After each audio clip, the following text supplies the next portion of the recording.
My parents own a vacation home in Quincy, California. It's a 2-acre property surrounded by woods. We would go there as a family all the time when my siblings and I were kids. Now that we're all adults, we don't really have aligning schedules to go together as a family anymore. But when I was in the early stages of talking to my girlfriend Rose, I told her about our vacation home on, our 5th date. In October, the leaves begin transforming to create stunning natural beauty in Quincy. I teased the idea of us spending a weekend there together, and she right away said, "Let's do it." 2 days later, we were packing our things, getting ready for the road trip to Quincy. I picked her up from her house, and off we went. The drive there was about 5 hours. We passed the time talking about everything in life, from TV shows to family to childhood memories. Then we'd listen to comedians and podcasts to pass some more time. When we finally made it to Quincy, we drove through the cute little village first because I wanted to show her how nice it was there. 10 minutes later, we were at the house. We have a little wooden fence at the driveway that we leave closed whenever the place would be vacant. It doesn't have a lock or anything, it's just a little deterrent for people not to enter the property while we're there. I got out of the car to open it, and then we drove past it onto the property. My dad has landscapers come every couple of weeks in the summertime into the fall, so the property was very well kept. When we were there, Rose was impressed. We were there just in time for lunch, so we unpacked. I gave her a tour, and then I turned the hot tub on so that the water would be hot enough for later. Then we went into town to go to one of my favorite spots to eat. When we finished up, we did a little sightseeing and went to the Plumas County Museum. After that, it was starting to get dark out, so we headed back to the house. We relaxed in the hot tub for a while.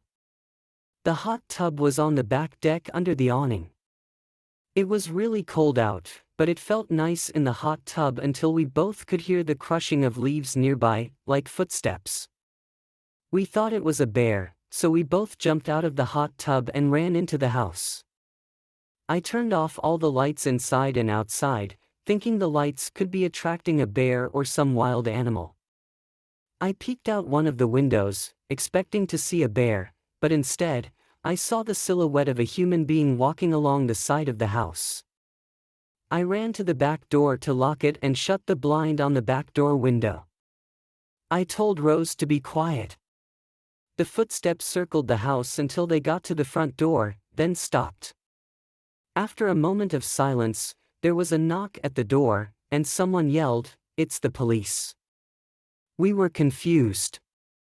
I went to the front and said through the closed door, "Is there a problem?"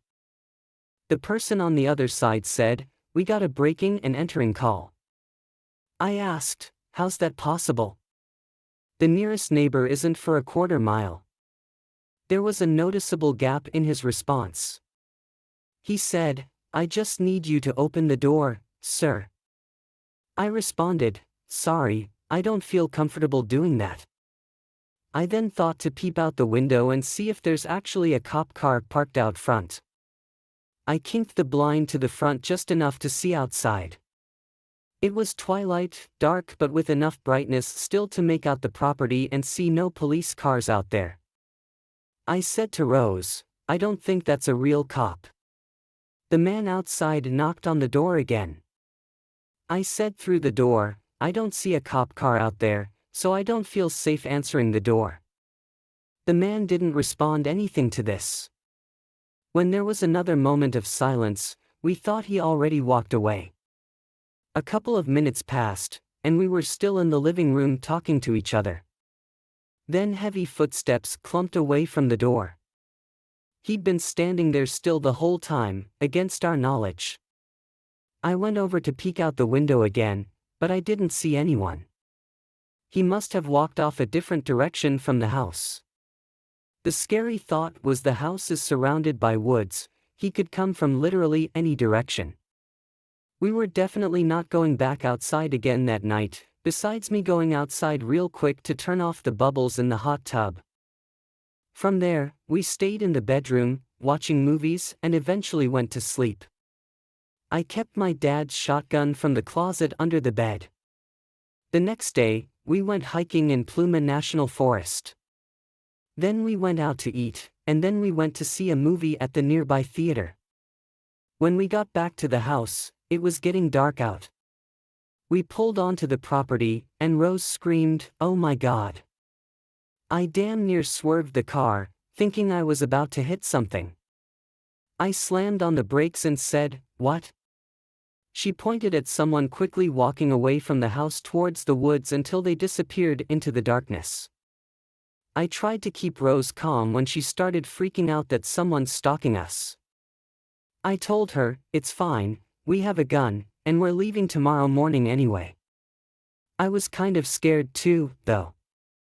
I pulled the car as close as possible to the house, then we quickly went inside.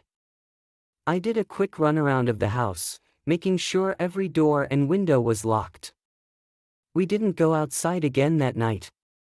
We packed our things to be ready in the morning and then went to the bedroom for the rest of the night after watching a movie. We went to sleep around that time. I started hearing this weird scraping sound coming from outside. It happened every few seconds, and then it would stop for a few seconds.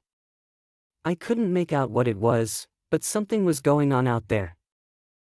I feared that person may have come back. I waited until the noises stopped completely before quietly getting out of bed to not wake up Rose. I walked to the window, kinked the blinds just a bit, and found myself face to face with a man on the other side of the window, trying to look in. He definitely saw me. I fell backward and screamed, "Jesus Christ." Rose woke up. I didn't say anything, though. I grabbed the shotgun from under the bed and made sure it was loaded before running out the back door and shooting it into the air while screaming like a madman, trying to scare off that man and whoever else could have been out there. I think I fired 3 shells into the air before going back inside. Then I explained to Rose what happened. In a strange way, I felt a nice adrenaline rush after going outside and doing that. Maybe that was partly why I felt so confident that whoever was outside wasn't coming back. The adrenaline eventually wore off, and when we were back in bed, I was scared once again of hearing any kinds of sounds from outside. We made it through the night, and the next morning, I did call the police just to file a report on the whole thing. My family and I have been back there a few times since the story, and thankfully, that guy never came back, at least while we were there.